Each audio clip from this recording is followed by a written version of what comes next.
अखिलेश जी आपके पास मैं आ रही हूँ। देखिए आपके तीन जो टर्फ है ना, तीन जगहों पर इस बार कांग्रेस होस्ट कर रही है, अच्छी बात है, लेकिन तीन जगहों पर मामला बहुत गंभीर रूप से बिखर गया है। तीनों में आपको दिखाऊंगी। एक तो ममता बनर्जी वर्सेस अधीर रंजन चौधरी जो बंगाल में छिड़ा हुआ है। दूसरी तरफ अरविंद केजरीवाल ने तलवार मयान से निकाल दी है। ऑर्डिनेंस पर कांग्रेस पार्टी ने कहा था कि 15 दिन पहले मानसून सत्र के हम रुख साफ करेंगे, अभी तक नहीं किया है, बताइए नहीं तो हम बैठक में नहीं आएंगे। तीसरी तरफ शरद पवार का यूं बिखर जाना। पहले हम आपको सुना देते हैं ममता बनर्जी क्या कह रही हैं। अधीर रंजन चौधरी को तो हमने सुना ही दिया था, ममता बनर्जी क्या कह रही हैं उसके बाद आप जवाब दीजिएगा इसका। আমি কোনো হিংসাকে সাপোর্ট করি না, হিংসা, দেশ, ঘৃণা এগুলো আমি করি না। আর আমি যেটা করি না আমি মুখ ফুটে বলবো করি না। আমি দুঃখিত যে রাম বাম শাম এরা তিনজন প্লাস আর একজন, চারজন মিলে জোট বেঁধেও মোয়া ঘোট বেঁধেছিল, তাদের এইসব প্ল্যানিং ছিল গন্ডগোল করবার। राम, श्याम और वाम तीनों हिंसा के दोषी हैं। राम से ऐसा प्रतीत होता है कि उनका इशारा बीजेपी की तरफ है, वाम दलों का तो सीधा नाम ले लिया है, लेकिन बीच में एक श्याम भी आते हैं। और इधर अधीर रंजन चौधरी ने तो जाकर सीधा कोर्ट में कहा है कि इन्वेस्टिगेटिव एजेंसी से जांच हो, स्वतंत्र एजेंसी से। ममता बनर्जी से तलवारें तनी हुई हैं। फिर क्या एकता सर? थोड़ा समय दीजिएगा। सबसे पहले मैं बारिश भाई के शान में कुछ कहना चाहता हूं। बड़े दुखी लग रहे हैं बारिश भाई। आप भले एक जिले की राजनीति आपकी पार्टी करती हो और आपके पास कुल मिला के 1-2 एमपी हैं, 2-3 एमएलए जो भी हों, और आप कहते हैं हमको अनटचेबल लोग मानते हैं। आप बेफिक्र रहिए, नेशनल पार्टी के बराबर आपका दर्जा है। कहीं आप लड़े या न लड़े, वहां के चुनाव में रेगुलर आप चैनलों पे बुलाए जाते हैं और आपको वहां बुलाया जाता है और आप बड़ी महत्वपूर्ण भूमिका भी निभाते हैं। तो आप अनटचेबल नहीं हैं। आपकी भूमिका बहुत बड़ी है और आप बड़ी बखूबी वो भूमिका निभाते भी हैं। तो इसलिए आप अपने आप को छोटा ना समझें। आप जो कर रहे हैं बीजेपी के लिए वो काफी बड़ा काम करते हैं आप। और कुछ भी हो, आपका दावा अजीत पवार बड़ा मजबूत रहता है। नहीं बोल रहे, मेरे बारे में बोल रहे हो। हमारे दूसरी बात सुनिए। देखिए अंजना जी, ये जो है ना एनडीए, नेशनल डिजास्टर अलायंस, अब किसी क्षणिक स्वार्थ के लिए या अपने आप को बचाने के लिए कोई कहीं जा जरूर सकता है, कुछ पद भी पा सकता है और अपने सुरक्षा के लिए जा सकता है। क्योंकि बीजेपी का नाम तो है नेशनल डिजास्टर अलायंस, एनडीए, लेकिन इसके असली अलायंस पार्टनर जो है वो है ईडी, वो है सीबीआई, वो है इनकम टैक्स। और देखिए डिस्कोर्स कितना बदल गया है। इन संविधान को कुचलने वाली सरकार के ऊपर बहस नहीं हो रहा है कि वहां पे किस तरह से संविधान को रौंदा जा रहा है, किस तरह से कानून हाथ में लिया जा रहा है, किस तरह से मिसयूज किया जा रहा है। बात यहां हो रही है, सवाल किया जा रहा है कि आपकी पार्टी तो टूट गई, लोग क्या कहेंगे, क्यों वहां चले गए। अरे आज संविधान को जो रौंद रहा है उसको, उस पर किसी को चिंता नहीं है कि इसी से बचाने के लिए तो देश के लोग इकट्ठा हो रहे हैं।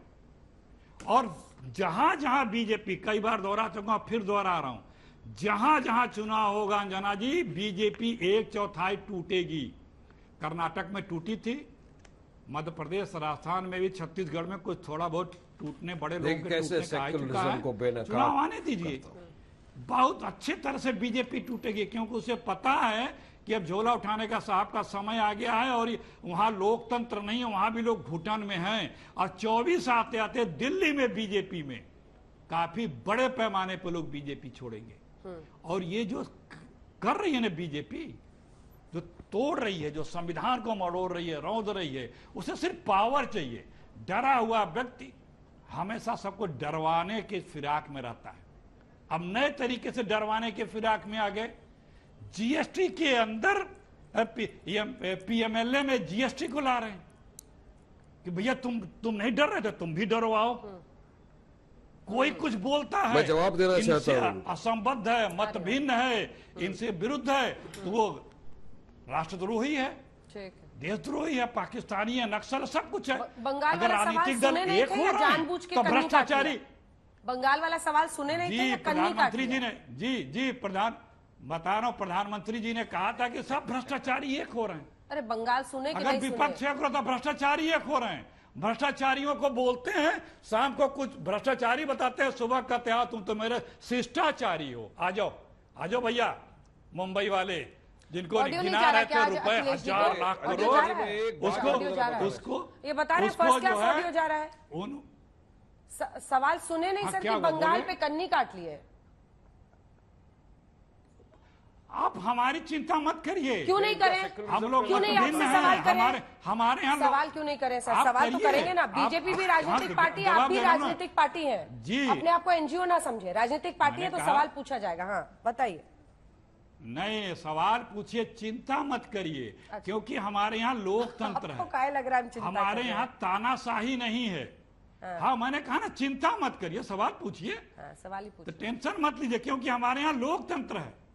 हमारे यहाँ मत अलग अलग दल हैं, सबके विचार हैं, लेकिन एक नेशनल क्लास के लिए हम एक हो रहे हैं, एक हुए हैं। मत भिन्न लोग भी हम लोग एक हुए हैं और देश के लिए बड़ी अच्छी सरकार चलाई है। ठीक है, तो ये वारिस साहब आपको आज एक की जवाब देना तारीख चाह रहे हैं। में वारिस साहब को दिखा मैंने- दीजिए, इसके बाद मैंने आ रही कहा- अनुराग जी। फौरन आ रही। 10 वारिस सेकंड जी, और मैंने जल्दी से पूरा मैंने कीजिए कहा सर, ना आज कि बहुत किस धीरे धीरे प्रकार बोल से रहे हैं। 10 अखिलेश जी सेकंड, इतना अंजना जी, धीरे 10 बोल रहे हैं ना, सेकंड, इतना 10 पॉज आप ले रहे हैं, बहुत टाइम बर्बाद कर रहे हैं आज अखिलेश जी। आप थोड़ा तेज बोलिए। नहीं, आप बोलते हैं तो थोड़ा आवाज अच्छा, पॉज अच्छा, नहीं ले रहा हूँ। सुनिए, मैंने आपकी बात सुना। मैं ये बता रहा हूँ कि जिस आपने ये सेक्युलरिज्म शाम की बात तक की, जिसको तो मैं भ्रष्टाचारी आपको गिना रहे थे सेक्युलरिज्म हमारे की आदरणीय बात प्रधानमंत्री जी, सुनिए, रात में उनको सुनिए। शिष्टाचारी बना लिया। अरे मेरा टर्न है। जिनके दरवाजे ईडी सीबीआई के भेज रहे थे उनको कहा या तो जेल में जाओ या बीजेपी के बेल में आओ।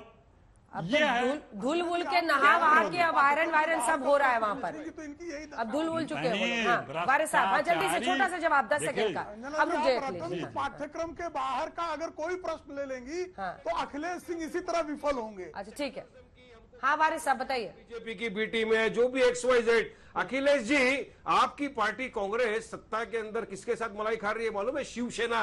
शिवसेना कब से सेक्युलर हो गई? ये वही शिवसेना है जिसके मुख्यमंत्री उद्धव ठाकरे ने फ्लोर ऑफ द असेंबली में खड़े होकर कहा था कि हमने बाबरी मस्जिद गिराया और हमको फक्र है इस बात का कि हमने बाबरी मस्जिद को गिराया। तो फिर क्या हिसाब से आप अपने आप को सेक्युलर बोलते हो? आपको मुसलमानों के 90% तो वोट चाहिए अखिलेश भाई, मगर ये चुनाव के अंदर आपको पता चलेगा कि किस तरह वोट देते हैं। और क्या कर लिया, आप हम पे इल्जाम लगाते हैं। अरे 70 साल से आप लोग सत्ता में थे, फिर भी आज क्यों मुसलमान पिछड़ा हुआ वर्ग है? चलिए, पॉलिटिकली, इकोनॉमिकली, सोशली क्यों पिछड़ा हुआ वर्ग है? हम तो सत्ता में नहीं थे, आप थे ना, आप जैसे महान लोग सत्ता में थे, क्यों उसको आगे नहीं बढ़ने दिया? क्योंकि आपने तो उनका वोट बैंक को अपनी जागीर समझ लिया। और बी टीम हम, अब अजीत दादा वहां चले गए, बी टीम कौन? 70,000 करोड़ का गफला करने वाला आपके साथ हाथ मिला के बैठा था इतने महीनों से, 70,000 करोड़ का एनसीपी, वो गफलेबाज नहीं है। और हम अगर हक की लड़ाई लड़े, संविधान के दायरे में बात करें, हम बी टीम ए से जेड टीम बोल दो, पब्लिक है, सब जानती है अंदर क्या है बाहर प्रेम क्या शुक्ला है, जी, पूरा प्रेम पहचानती है और आपको जवाब देगी 24 में। प्रेम और शुक्ला। सेक्युलरिज्म का जो अपॉर्चुनिस्टिक सेक्युलरिज्म का जो आप पार्ट पढ़ रहे हो ना,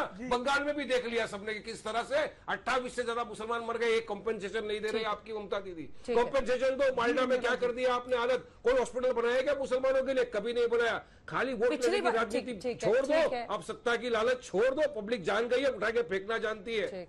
ठीक है, प्रेम शुक्ला जी जवाब दीजिए। 15 पार्टियां थी पिछली बार पटना में, इस बार 24 पार्टियां जुड़ रही है। उनका कुनबा तो जुड़ रहा है ना, और भी लोग शामिल हो रहे हैं। मोदी को रोकने के लिए, जैसा उन्होंने कहा कि हम 24 में एकजुट होकर लड़ेंगे, ये राज्यों और विधानसभा चुनाव में हो सकता है मुकाबला हो, लेकिन जब बात लोकसभा चुनाव की आएगी तो फिर वो एकजुट होकर लड़ेंगे। ये लड़े, ये उनका अधिकार है संवैधानिक और लोकतांत्रिक। हमने कहा उनको रोका है। हाँ, लेकिन राहुल गांधी का नेतृत्व की बात सुनते ही, जैसे ही दूल्हे के बारे में ब्याह का प्रस्ताव आदरणीय लालू प्रसाद यादव ने दिया, उसके तुरंत बाद उनके ही गोत्र के राष्ट्रवादी कांग्रेस पार्टी के अधिकांश सदस्य, विधायक दल भारतीय जनता पार्टी की सरकार में शामिल हो गया, राजग में शामिल हो गया। अभी आपने जैसे ही बंगाल का प्रश्न पूछा, अखिलेश प्रताप सिंह ने आए बाएं सब रटंत पाठ्यक्रम के सारा जितना उनको याद था सब कह दिया, लेकिन उत्तर आपको नहीं दे पाए। आदरणीय नरेंद्र मोदी जी को 2002 से 2023 22 वर्षों से कांग्रेस लगातार गालियां दे रही है, उनके बारे में झूठ बोल रही है और कुचक्र रच रही है। और जितना रचती है, आदरणीय मोदी जी ने स्वयं एक प्रश्न के उत्तर में कहा कि आप इतने स्वस्थ कैसे रहते, कि मैं जितनी गालियां खाता हूं उससे स्वस्थ हो जाता हूं। तो आदरणीय नरेंद्र मोदी जी को गालियां देने का, अखिलेश जी आप और आपके गालीबाज नेता जो गालीबाजी में कन्विक्ट हो गए हैं, सजा याफ्ता हो गए हैं, और वो गालीबाज हैं, ये गुजरात हाईकोर्ट कह रहा है कि 10-10 मुकदमे चल रहे हैं, एक में कन्विक्ट है, 10 से और मुकदमे चल रहे हैं, झूठ बोलकर जो है वो सुप्रीम कोर्ट में माफी मांगना पड़ता है। तो आपकी ये दशा है कि जिन ममता बनर्जी के खिलाफ आपके लोकसभा में गुट नेता अधीर रंजन चौधरी हाईकोर्ट चले जा रहे हैं, उस पर आपकी बोलने में गिग्गी बन जा रही है। आप लोकतंत्र की दुहाई दे रहे हैं। छोटा सा जवाब अखिलेश जी, इसके बाद मैं अनुराग जी आ रही हूँ। आपके कार्यकर्ता जी को फौरन आ रही है, जमीन एक बार पर अखिलेश जी हत्या छोटा सा कर दी जा रही है, और हत्यारों को जो है, हत्यारों को आप गले लगाने में लोकतंत्र समझ रहे हैं। अखिलेश जी छोटा सा जवाब। हमने अंजना जी, हमारे साथ कोई एनडीए में चले आए, कोई अंजना जी सीबीआई देखिए, चली गई थी, ठीक, मैंने आपसे जी प्रेम जी, आपके सिर पर जो है ममता बनर्जी ने अब पिस्टल लगा रखा इनको है। खामोश करा, मैंने कहा जरा जवाब है प्रेम तो जी, प्यारा हाँ, सा सुनिए। हाँ दीजिए प्यारा सा जवाब देखिए, दीजिए। सबको पता है अंजना जी, लड़ाई इसी बात की है कि अगर आप मत भिन्न है तो आपको एनी हाउ किसी न किसी प्रकार से तंग किया जाएगा। अगर आप टूट नहीं रहे हैं तो आप पे फर्जी मुकदमे लगाए जाएंगे। 95% जांच एजेंसियों ने सिर्फ विपक्ष के लोगों पे मुकदमे किए हैं, और एक भी मुकदमे में कोई प्रूफ नहीं है। इसमें भी राहुल गांधी पे सिर्फ बीजेपी के लोगों ने ही क्यों, जिनका उस शब्द से, उस व्याख्या से कोई लेना देना नहीं है, बीजेपी के लोगों ने मुकदमे किए हैं। ठीक है, क्यों? क्योंकि आपको लोकतंत्र की आवाज बर्दाश्त नहीं है, प्रेम शुक्ला और जिसे लोकतंत्र बर्दाश्त नहीं है ठीक उसे इस देश में हुकूमत नहीं करने देगी इस देश की जनता। और गाली देना और गाली खाना हमारे साहब से ज्यादा कौन जानता है, कौन दिया हो है? गया भाई साहब, प्रियंका जी की एक बोली में खा रहे हैं मुंह बंद हो गया था, क्योंकि खा रहे हैं उस मित्र आप। परिवार के लिए बीजेपी के नेताओं उत्तर नहीं ने दे रहे, फुटेज कितनी खा रहे हैं। गालियां दी ठीक है, हैं, जवाब सुनिए, उसके जवाब लिए तो सुनिए। पूरा ग्रंथ, बड़ी जवाब मोटी सुनिए। किताब छपानी पड़ जाएगी। जवाब तो ये सुनिए। मुखड़ा और दुखड़ा, ये अंजना जी, मुखड़ा और बंगाल दुखड़ा ये ठीक है। जनता अंजना पहचान जी, चुकी एक है। सेकंड अखिलेश जी, देखिए मुझे अनुराग जी के पास भी जाना है। इसको बचाना है। ये प्रताप प्रेम जी अरे मैं जवाब कहना, दीजिए। ये दुखड़ा और प्लीज अंजना अखिलेश जी, जी, लास्ट अखिलेश में जी आप आएंगे लगातार, 10 लगातार। सेकंड के लिए, तो फिर क्या बोल पाएंगे? चलिए बताइए। अनुराग जी आप पहले बोल लीजिए, फिर प्रेम जी से मैं जवाब दूंगी, लेकिन अब टाइम कम है देखिए- अनुराग जी। हाँ देखिए आजकल हालत ये हो गई है, अगर किसी से पूछो क्या हाल है तो कहता है आजकल हाल इतनी खराब है कि टमाटर नहीं खरीद सकते। मैंने टमाटर से आदमी की हालत का अंदाजा लगा सकते हो। भारतीय जनता पार्टी के प्रवक्ता की बात आपने सुनी, कहते हम चुनाव रैली में लग गए हैं। अरे चुनाव रैली में तो आप लगे रहोगे, बट जनता की समस्या का समाधान कब करोगे? फिर कहे पीएम का चेहरा कौन होगा, आपने ही पूछा सवाल। तो मैं कहता हूं हमारे यहाँ लोकतंत्र है, हमारे यहाँ सारे प्रतिनिधि चुन के आएंगे, चुन के आने के बाद आपके साथ ये लोकतांत्रिक क्या हो रहा है तरीके। अनुराग जी आजकल? मैंने एक बार नहीं पूछा पीएम का चेहरा कौन होगा, क्योंकि मुझे आप लोगों का रटा है जवाब इस पर पता है, फिर भी आपने सवाल सुन लिया। ऐसा हो रहा है आजकल, बिना बोले ही लोग सुन ले रहे हैं।